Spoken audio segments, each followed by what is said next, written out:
everyone, how's it going? So today I wanted to make a quick video. Well, actually it's going to be a very long video. It's going to be a full disclosure video on how to actually get abs. And I wanted this to be as thorough and detailed as I could possibly make it.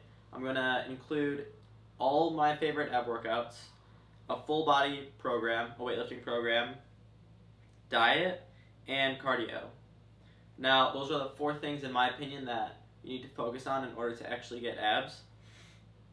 So let's get started. Obviously everyone has abs. It's just a matter of getting them to show and building that muscle so that way when you actually lower your body fat percentage via your caloric deficit, they will show.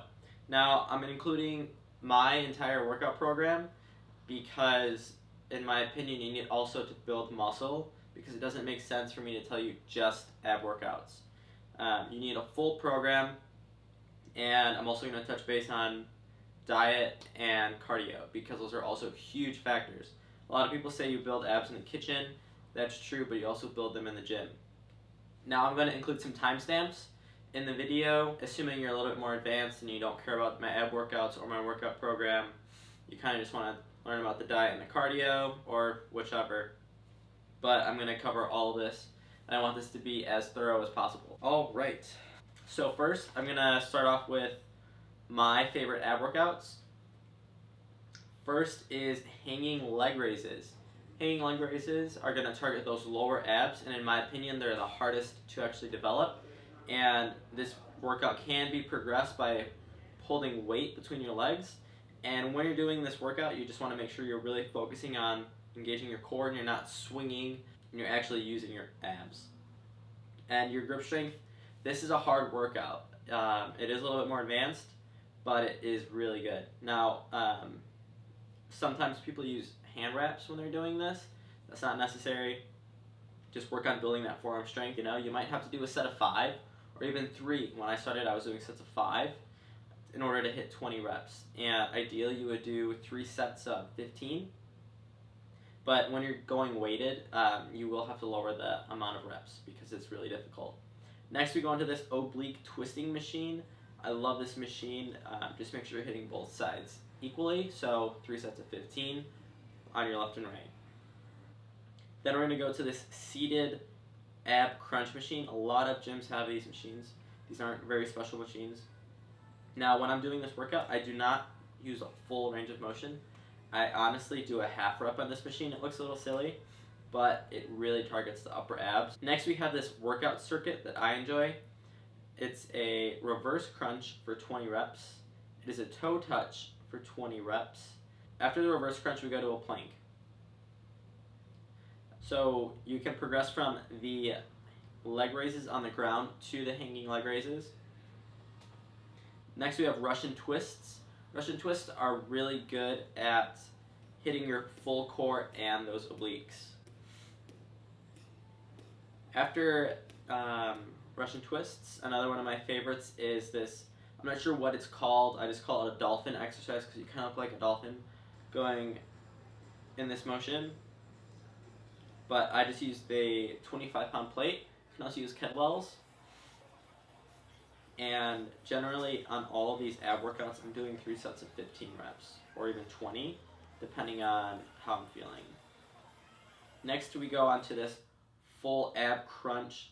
I'm not sure what you would call it, but you hop on a bench and you do a full extension with your arms up, and then you tuck in with your abs. And your legs are hanging off the edge of the bench if you notice. It helps you get more range of motion. Alright, so next we're going to go on to the full workout split. It's going to be a push-pull legs, and I have it all written down right here. Alright, so it's going to be push-pull legs Monday, Tuesday, Wednesday, and then we're going to go on to, those are our heavy days, so push heavy, pull heavy, and then a legs heavy, and then we're going to go on to a repeat, a push hypertrophy, a pull hypertrophy, and then a legs hypertrophy. Alright, so for our push day, we're going to start with a heavy bench, 3 sets of 5. Next we have a chest fly, supersetted with a chest press. I love this superset. The muscle engagement just feels out of this world. It's unreal. You really do have to be careful with your chest flies though, so that you don't hurt yourself. So just really be careful that you're not going super wide. It's not ideal for your shoulders, and if it hurts your shoulders, then feel free to omit this exercise. Next, we go into a decline dumbbell bench. I love doing this unilateral. I feel when you put your opposite arm on your opposite pec, opposite chest, you can really feel the engagement, and I really feel like this is one of the workouts that has helped my chest development.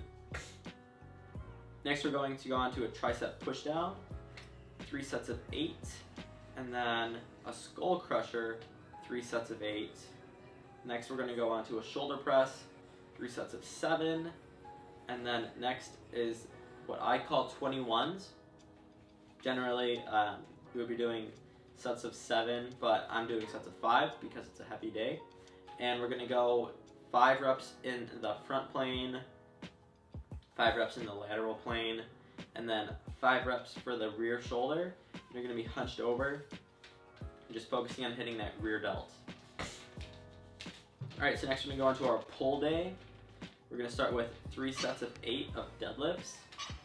Honestly, if it's conventional or sumo deadlift, it doesn't matter, it's all preference. Next we're going to go to a dumbbell row. I do these unilateral and I hit each side with the same number of reps with the dumbbell. I really focus on getting a stretch at the very bottom and just squeezing at the top. Next we're going to go to a seated lat pull down. There's so many different grips and attachments, just pick your favorite. Next we're going to go to a lat pullover, lat latissimus dorsi. Knowledge. Pullover. I love this one. Just make sure you're feeling the stretch at the top of the motion and you're really squeezing at the bottom. Alright, next we're going to go to an easy curl bar. I prefer the innermost grip, it's easiest on my wrists. You know, I have small wrists, so they honestly hurt, especially with a barbell curl. So the easy curl bar is optimal. Next we go into a reverse cable curl. With the reverse cable curl, it's honestly something I'm experimenting with. But I do feel like I have been progressing on it, been able to up the weight, so that is an experiment. You can totally sub that out for any other curl that you enjoy.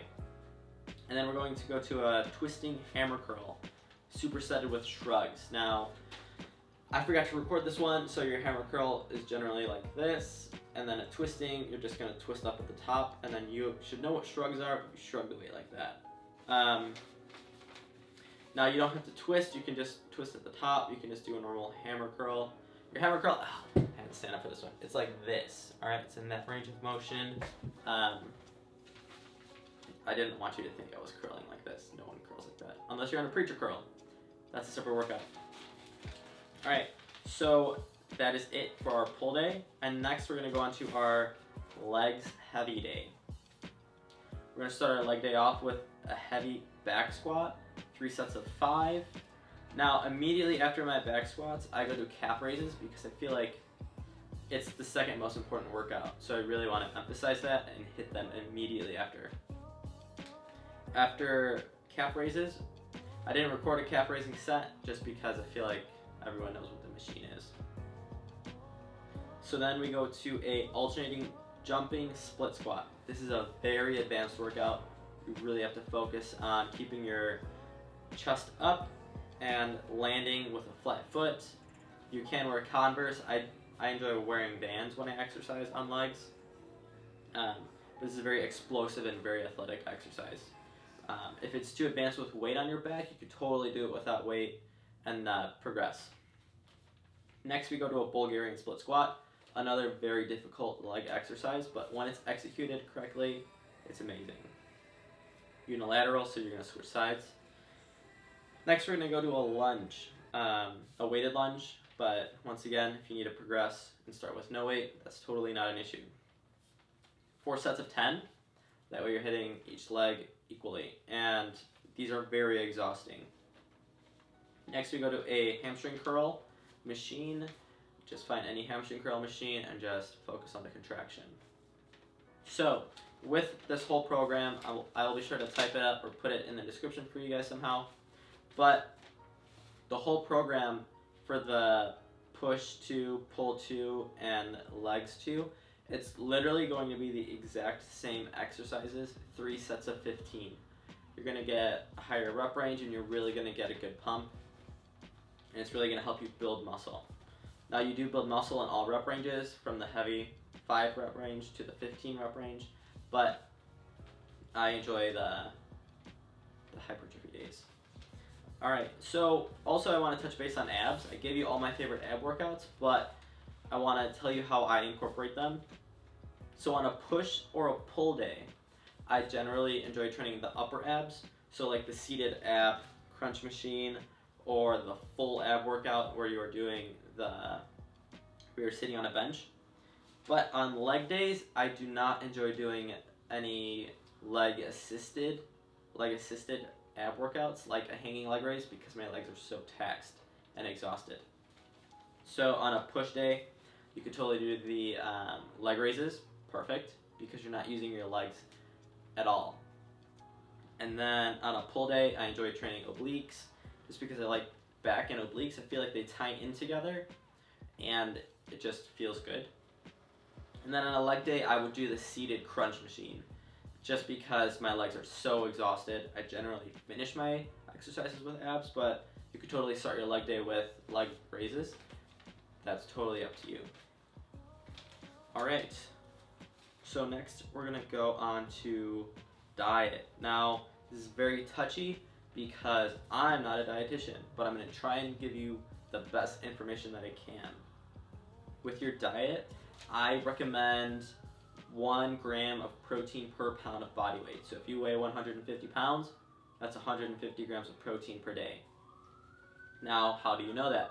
You can Google grams of protein in a 50-gram chicken breast. Now, if you weigh your chicken breast and it's 50 grams, that does not equate to 50 grams of protein. Technically it does, but I'll just tell you 100 grams of chicken, it's 30 grams of protein.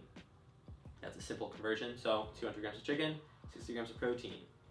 And it's 60 grams of protein for your whole day, so you would still have a decent amount of chicken to eat, or any protein source. You know, a scoop of protein is 25 grams or 30 grams, but those are just some simple examples. So that is a standard protein. I would say for your carbs, try hitting 250 grams.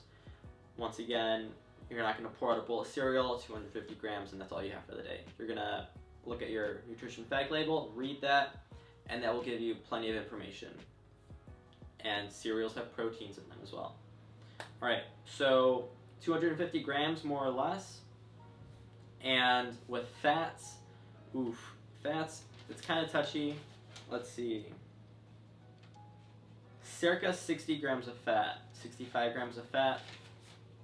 Now those are just very ballpark numbers, very blanket. I don't want you to eat these and then die and then blame me. You're listening to that diet advice, totally on you. I don't want to sound like I don't know what I'm talking about, but I just want to ensure that I don't get in trouble, because I'm not a dietitian. I'm just someone that trains, that's a personal trainer. Alright, so with those numbers in mind, let's say you're not losing weight or that you're gaining weight. That's perfectly normal. Keep your protein the same. You always want about 1 gram of protein per pound of body mass. Cardio 3 times per week, 20 minutes. Ideally, you don't train cardio on your leg days, but as I will explain in a little bit, that might become necessary. So 3 times per week, 20 minutes. Now, when you look at your diet and you're going to be weighing yourself as often as you can, or looking in the mirror, and you're not making any progress, you may want to increase your cardio to 4 times per week, and maybe up an extra 5 minutes on your cardio, or even 10 minutes. And when you're upping your cardio, when you're raising your cardio, you're going to build a little bit more of a caloric deficit. You're going to be burning more calories. With that in mind, you shouldn't touch your calories yet, because every single calorie is super valuable, because you're going to get hungry. So let's say you upped your cardio to 4 times per week at 20 minutes, and you will notice some results. When you're on a strict diet, it doesn't have to be crazy strict. You know, on the weekends you can have an extra piece of cake or whatever. But you want to be very strict with your calories and your training.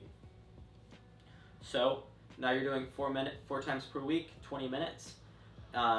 No results yet, so up it to 30 minutes. I can guarantee you if you're doing cardio for 30 minutes 4 times per week, you should be seeing results. And if you're not, then maybe drop your carbs 20 grams, and then you will lose 80 calories, right? 4 times 2 is 80. So with that in mind, you should see some results.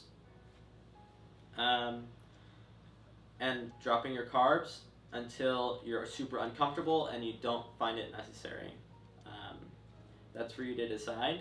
But trust me, with all of this knowledge, with everything that I've told you, you should have a little bit more understanding of health and fitness and how to actually get abs.